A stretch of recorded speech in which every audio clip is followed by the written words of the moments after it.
In the heart of the Eurasian continent lies Central Asia, a focal point for geopolitical maneuvering among major powers such as Russia, the United States, and China. Surprisingly, in September of this year, leaders from the 5 Central Asian countries met with U.S. President Biden at the United Nations headquarters in New York and issued a joint statement. The statement revealed an unexpected alignment as the Central Asian nations expressed their closeness to and support for the United States while signaling a degree of distancing and caution towards Russia. The declaration welcomed enhanced partnerships with the United States, emphasizing strengthened cooperation on security to collectively address challenges.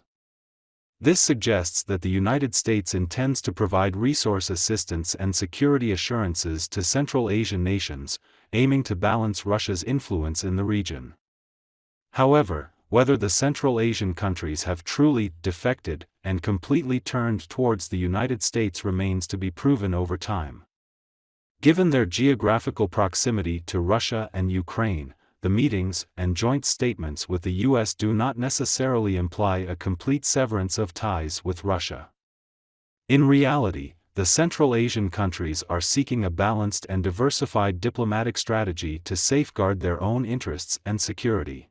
Undeniably, cooperation between the Central Asian nations and the United States contributes to regional stability and development, offering tangible benefits in areas such as the economy and security. The U.S. brings rich resources and technological expertise in fields like technology, economy, and trade, which hold significant importance for the modernization efforts in Central Asia.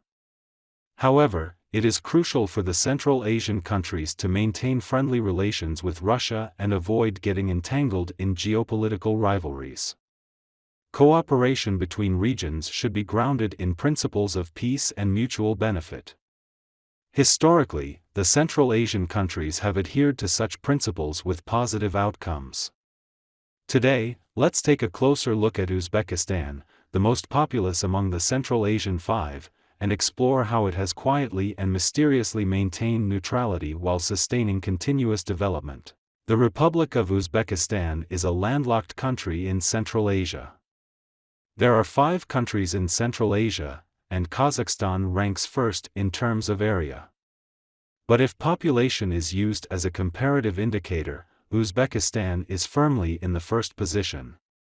Uzbekistan has a land area of less than 450,000 square kilometers, ranking only the 3rd among the 5 Central Asian countries, but its population has reached nearly 34 million. This is invaluable and rare in Central Asia, which is dominated by desert-type climates. What's more interesting is that in the international community, Uzbekistan also behaves a very low-key manner, so that it is very difficult to find a real-time news about Uzbekistan in the international information. In this video, I summarize 15 major events about Uzbekistan that you probably do not know about.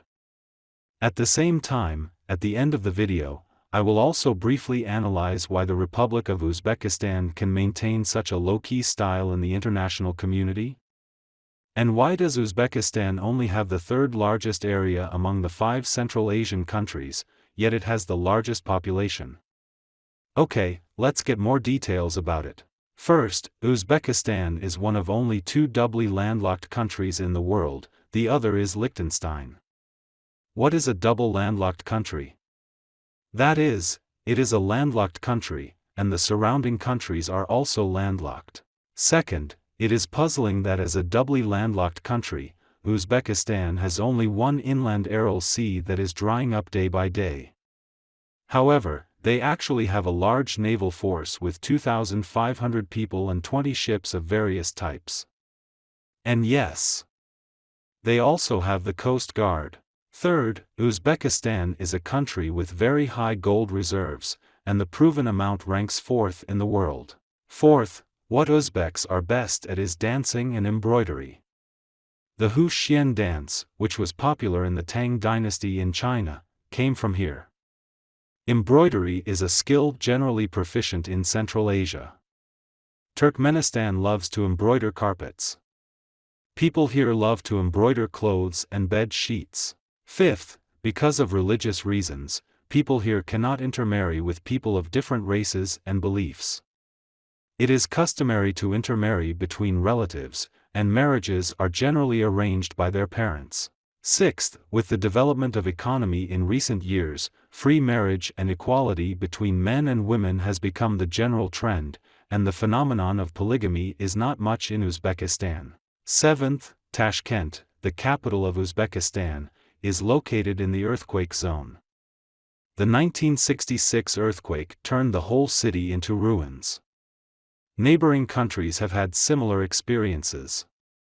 In 1948, the capital of Turkmenistan, Ashgabat, suffered the largest earthquake ever recorded, destroying the entire city and killing 180,000 people.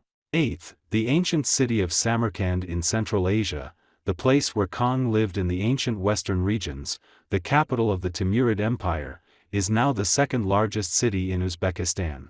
Ninth, Uzbekistan has a high proportion of young people and children, and the country has always had no birth restrictions, and every family believes that it is good luck to have more children. 10th, 80% of Uzbekistan's land is plain and lowland, but most of it is desert landform. Most of the cities and population are concentrated in the southeast.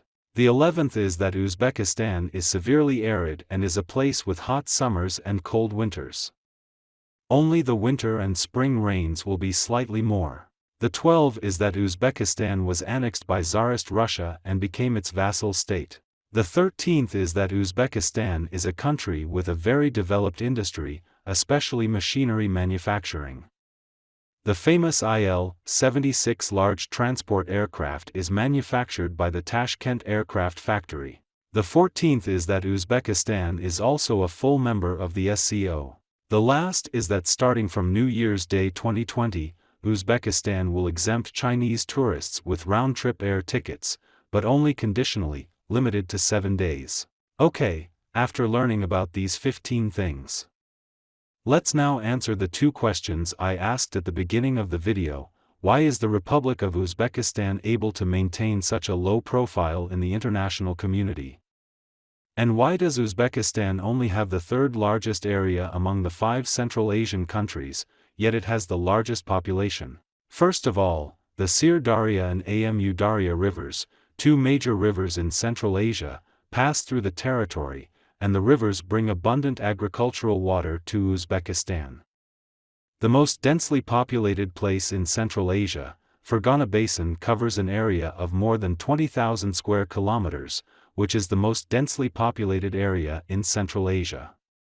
Most of the Fergana Basin is owned by Uzbekistan, so Uzbekistan has a large population.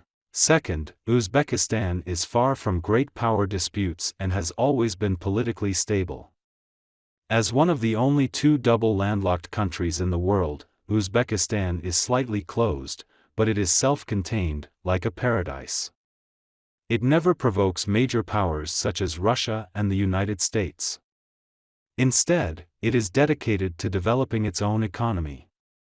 Therefore, the domestic political situation has always been stable, the people live and work in peace and contentment, and the population has been in a state of positive growth. At last, I just want to say that I really admire the steadfastness of this country.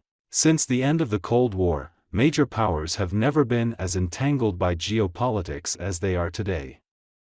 Due to the Russia-Ukraine war, Russia, the United States, and Europe have effectively stepped into a geopolitical trap.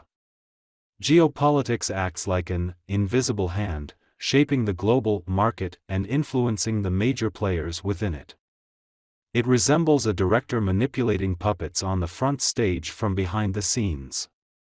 Today, in an era marked by deglobalization and the rise of nationalism, the specter of geopolitics boldly asserts itself on the global stage, spinning major powers in a whirlwind. The more distrust there is among major powers, the more triumphant this geopolitical specter becomes. Let us join together in praying for world peace. Okay, that's all for today. See you in the next video.